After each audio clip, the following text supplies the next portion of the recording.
수정이는 이미 다른 사람과 약혼했습니다.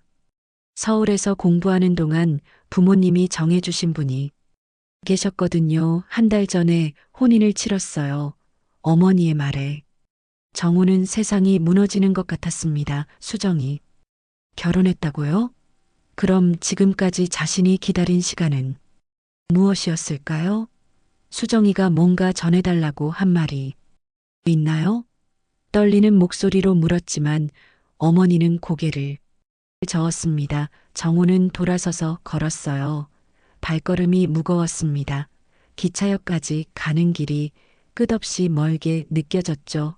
지금 할아버지가 된 정우는 그때의 아픔을 떠올리며 눈시울을 붉혔습니다. 첫사랑의 아픔이란 이런 것이었구나 싶었어요. 오늘 사연 시작하기 전에 구독, 좋아요는 공짜입니다. 한 번씩 눌려주세요. 할아버지의 손가락이 오래된 일기장을 천천히 넘기고 있었습니다. 누렇게 바랜 종이 위로 잉크가 번진 글씨들이 시간의 흔적을 말해주고 있죠. 창문으로 들어오는 오후 햇살이 일기장 위에 따스하게 내려앉았습니다. 오늘 처음 만났어요. 도서관에서 책을 읽고 있는데 갑자기 누군가 제 어깨를 톡톡 두드렸어요. 돌아보니 하얀 원피스를 입은 예쁜 여학생이 서 있었습니다. 할아버지는 자신의 젊은 시절 일기를 소리내어 읽어가고 있었어요. 그때는 20살이었죠. 대학교 1학년이던 김정호는 매일 도서관에서 시간을 보내곤 했습니다. 집안 형편이 넉넉하지 않아서 아르바이트를 해야 했지만 그래도 꿈은 포기할 수 없었거든요. 죄송한데요. 혹시 이 책 보신 적 있나요? 그날 도서관에서 만난 그 여학생의 목소리가 아직도 귓가에 맴돕니다. 이름은 박수정이었어요. 문학과 학생이었죠. 정우가 손에 들고 있던 시집을 가리키며 말을 걸어온 것이었습니다. 네, 읽어본 적 있어요. 정말 좋은 시집이죠. 그렇게 시작된 대화였습니다. 수정은 시를 좋아했고 정우 역시 문학에 관심이 많았어요. 둘은 그날부터 자주 도서관에서 만나게 되었습니다. 같은 시간, 같은 자리에서 각자 책을 읽으면서도 틈틈이 이야기를 나누곤 했죠. 지금 72살이 된 정우는 그 시절을 떠올리며 미소를 짓고 있었습니다. 수정의 웃음소리, 수정이 좋아했던 시, 수정과 함께 걸었던 캠퍼스 길들이 모두 선명하게 기억났어요. 어머니가 편찮으셔서 고향에 잠깐 다녀와야 할 것 같아요. 어느 날 수정이 걱정스러운 표정으로 말했습니다. 정우는 그때 수정의 손을 잡고 싶었지만 감히 그럴 수는 없었어요. 아직 사귀는 사이도 아니었거든요. 그저 좋은 친구였죠. 언제쯤 돌아오실 예정이세요? 글쎄요. 어머니 상태를 봐야겠지만 한 달 정도는 걸릴 것 같아요. 그날 밤. 정우는 일기에 이렇게 적었습니다. 수정이가 없는 도서관은 왜 이렇게 쓸쓸할까요? 벌써 보고 싶습니다. 지금 할아버지가 된 정우는 그 일기 구절을 읽으며 눈가가 촉촉해졌어요. 그때는 몰랐습니다. 그 한 달이 영원한 이별의 시작일 줄은 말이에요. 수정이 고향으로 떠난 지 일주일이 지났습니다. 정우는 매일 같은 시간에 도서관에 나가서 같은 자리에 앉았어요. 혹시나 수정이 돌아올까 봐서였죠. 하지만 수정의 자리는 계속 비어 있었습니다. 정우야, 요즘 왜 이렇게 멍하니 있어? 수업 시간에도 딴 생각하고 있고. 마리아 같은 과 친구인 민수가 걱정스러운 표정으로 물었습니다. 정우는 괜찮다고 대답했지만 마음 한구석이 계속 허전했어요. 수정과 함께 읽던 시집을 펼쳐도 글자가 눈에 들어오지 않았습니다. 그러던 어느 날 정우는 우편함에서 편지 한 통을 발견했어요. 수정에게서 온 편지였습니다. 설레는 마음으로 편지를 뜯어본 정우의 얼굴이 점점 굳어졌습니다. 정우 오빠 안녕하세요. 어머니 병환이 생각보다 심각해서 서울로 다시 올라갈 수 없을 것 같아요. 학교도 휴학을 하기로 했습니다. 미안해요. 약속했던 시집도 다 읽지 못하고 떠나게 되어서요. 편지를 읽는 정우의 손이 떨렸습니다. 수정이 돌아오지 않는다는 얘기였어요. 편지는 계속 이어졌습니다. 오빠와 함께 보낸 시간들이 정말 소중했어요. 도서관에서 나눈 이야기들, 함께 읽은 시들, 모든 게 꿈 같았습니다. 언젠가 다시 만날 수 있겠죠? 정우는 그날 밤 일기에 이렇게 적었습니다. 수정이가 돌아오지 않는다고 합니다. 어떻게 해야 할지 모르겠어요. 이제야 깨달았습니다. 수정이를 좋아하고 있었다는 걸 말이에요. 며칠 후 정우는 용기를 내어 수정의 고향으로 편지를 보냈습니다. 자신의 마음을 솔직하게 적었어요. 수정을 사랑한다고, 기다리겠다고, 함께 하고 싶다고 말입니다. 한 달을 기다렸지만 수정에게서 답장은 오지 않았습니다. 정우는 직접 수정의 고향을 찾아가기로 마음먹었어요. 편지에 적힌 주소를 손에 쥐고 기차에 몸을 맡겼습니다. 수정의 집은 작은 시골 마을에 있었습니다. 정우가 대문을 두드리자 중년 여성이 나왔어요. 수정의 어머니였습니다. 수정이를 찾아왔다고요? 어머니의 표정이 어둡게 변했습니다. 뭔가 이상했어요. 정우는 가슴이 두근거렸습니다.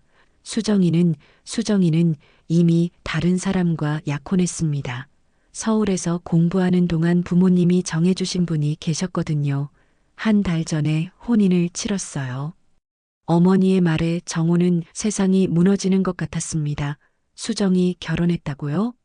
그럼 지금까지 자신이 기다린 시간은 무엇이었을까요? 수정이가 뭔가 전해달라고 한 말이 있나요? 떨리는 목소리로 물었지만 어머니는 고개를 저었습니다. 정우는 돌아서서 걸었어요.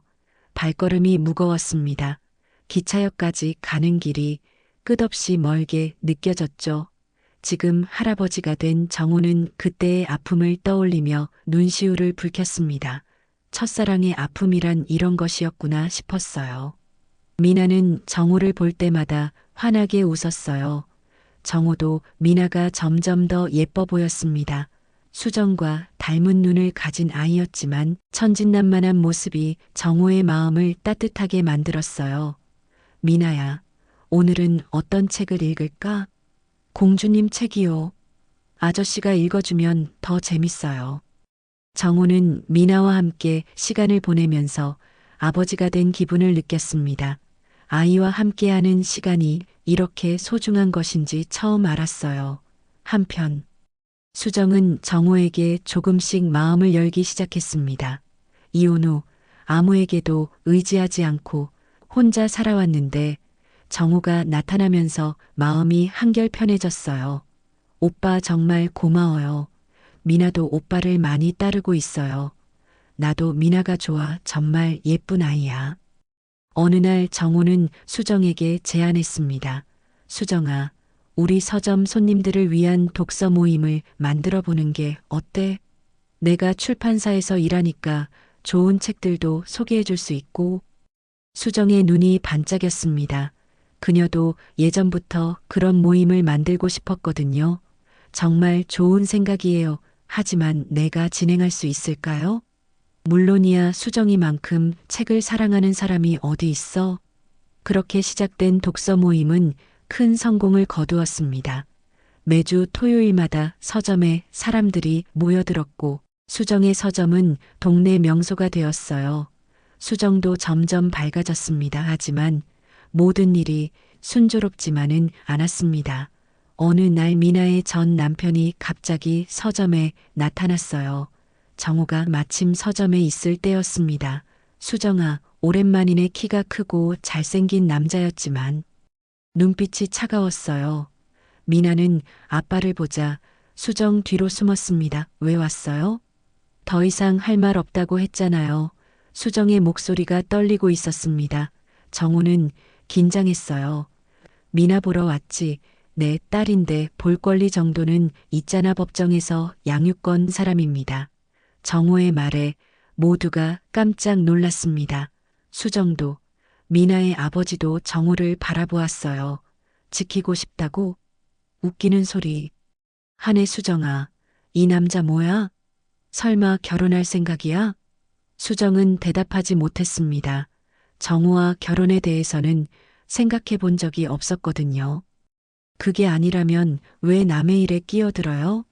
미나의 아버지가 화를 내자 정호가 단호하게 말했습니다. 남의 일이 아닙니다. 저는 수정 씨를 사랑하고 미나도 사랑합니다. 그러니까 제 일이에요. 정호의 고백에 서저만이 조용해졌습니다. 수정은 놀란 눈으로 정호를 바라보았어요. 미나도 울음을 그치고 정호를 올려다보았습니다. 삼촌이 엄마랑 미나를 사랑해요? 미나의 순수한 질문에 정호가 무릎을 꿇고 아이와 눈을 맞췄습니다. 그래. 미나야, 삼촌이 너희들을 정말 많이 사랑해. 7챕터 정호의 고백 이후 서점 안의 분위기가 완전히 바뀌었습니다. 미나의 아버지는 당황한 표정으로 서 있었고 수정은 얼굴이 빨갛게 달아올랐어요. 미나만이 천진난만하게 웃고 있었습니다. 삼촌, 정말이에요? 우리랑 계속 같이 있을 거예요? 정호는 미나의 작은 손을 잡았습니다. 그래. 미나야, 삼촌이 너희들을 지켜줄게. 미나의 아버지가 비웃으며 말했습니다. 지켜준다고? 당신이 뭔데? 아이도 없는 남자가 무슨 자격으로 내 딸을 키운다는 거야? 자격이요? 사랑이 자격입니다. 당신은 미나를 몇 년 동안 방치해놓고 이제 와서 아버지 행세를 하려고 하잖아요. 정호의 말에 미나의 아버지는 화가 났습니다. 하지만 반박할 말이 없었어요. 실제로 이혼 후 미나를 한 번도 찾아보지 않았거든요. 어쨌든 법적으로 내가 아버지야. 마음만 먹으면 언제든 미나를 데려갈 수 있어. 그럼 법적으로 해결하죠. 저희도 변호사와 상의해 보겠습니다. 정호의 단호한 말에 미나의 아버지는 더 이상 할 말이 없었습니다. 결국 그는 화를 내며 서점을 나갔어요. 이번 일로 끝나지 않을 거야. 기억해도. 문이 닫히고 나서야 수정이 한숨을 내쉬었습니다. 미나는 아직도 무서운지 수정의 치마를 꽉 잡고 있었어요. 오빠 미안해요. 오빠까지 이런 일에 휘말리게 해서. 무슨 소리야. 내가 원해서 한 일이야. 정호는 수정을 바라보았습니다. 방금 전 고백한 것이 정말 진심이었어요. 오랜 시간 수정을 사랑해왔고 이제는 미나까지 소중해졌습니다. 수정아, 내가 아까 한 말 진심이었어. 수정은 고개를 숙였습니다. 마음이 복잡했어요. 정호를 좋아하는 것은 사실이지만 아이가 있는 자신과 정호가 함께할 수 있을지 확신이 서지 않았거든요. 오빠, 저는 잘 모르겠어요. 미나 때문에 오빠한테 피해를 주고 싶지 않아요. 피해가 아니야. 나는 미나도 정말 사랑해. 우리 셋이 함께하고 싶어. 그때 미나가 두 사람을 번갈아 보며 말했습니다. 엄마, 삼촌이랑 결혼하면 안 돼요? 미나는 삼촌이 좋아요. 아이의 순수한 말에 수정의 눈에 눈물이 맺혔습니다. 미나도 정호를 아빠처럼 따르고 있었어요. 며칠 후 정호는 수정에게 정식으로 프로포즈했습니다. 서점 문을 닫은 저녁 시간, 미나가 잠든 후였어요. 수정아, 나랑 결혼해줘. 미나와 함께 새로운 가정을 만들고 싶어. 정호는 준비해온 반지를 꺼냈습니다. 소박하지만 정성이 담긴 반지였어요. 오빠 정말 괜찮을까요? 저는 이혼한 여자고 아이도 있고 그런 건 상관없어. 중요한 건 우리가 서로 사랑한다는 거야. 수정은 오랫동안 고민했습니다. 마음으로는 정호와 함께하고 싶었지만 현실적인 걱정이 많았어요. 시간을 좀 줄 수 있어요? 미나와도 진지하게 이야기해보고 싶어요. 정호는 기다리겠다고 했습니다. 사랑하는 사람을 위해서라면 얼마든지 기다릴 수 있었어요.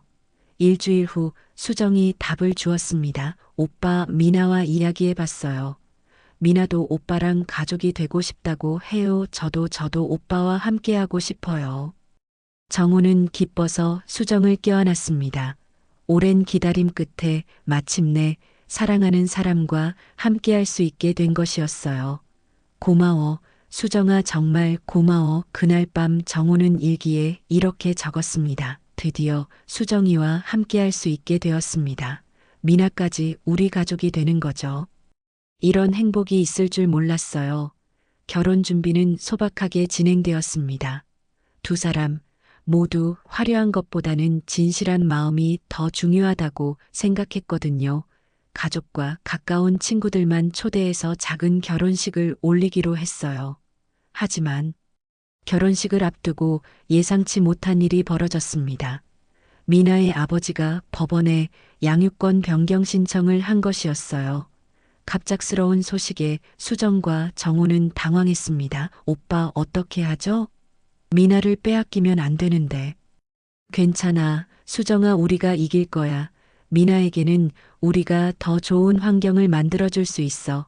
정호는 수정을 위로했지만 마음속으로는 걱정이 컸습니다. 법정에서 샘물학적 아버지가 유리할 수도 있었거든요.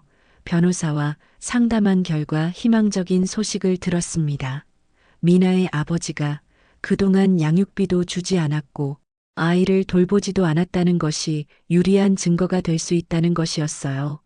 무엇보다 아이의 의견이 중요합니다. 미나가 누구와 살고 싶어 하는지가 판결에 큰 영향을 미칠 거예요. 법정 날이 다가왔습니다. 수정과 정호는 손을 꼭 잡고 법정에 들어섰어요. 이제 진짜 싸움이 시작되는 것이었습니다. 8챕터 법정은 조용했습니다. 판사가 들어오자 모든 사람들이 일어섰어요. 수정은 긴장해서 손이 떨리고 있었고 정호는 그런 수정의 손을 꽉 잡아주었습니다. 미나의 아버지는 건너편에 자신만만한 표정으로 앉아 있었어요. 재판이 시작되었습니다. 미나의 아버지 측 변호사가 먼저 주장을 펼쳤어요.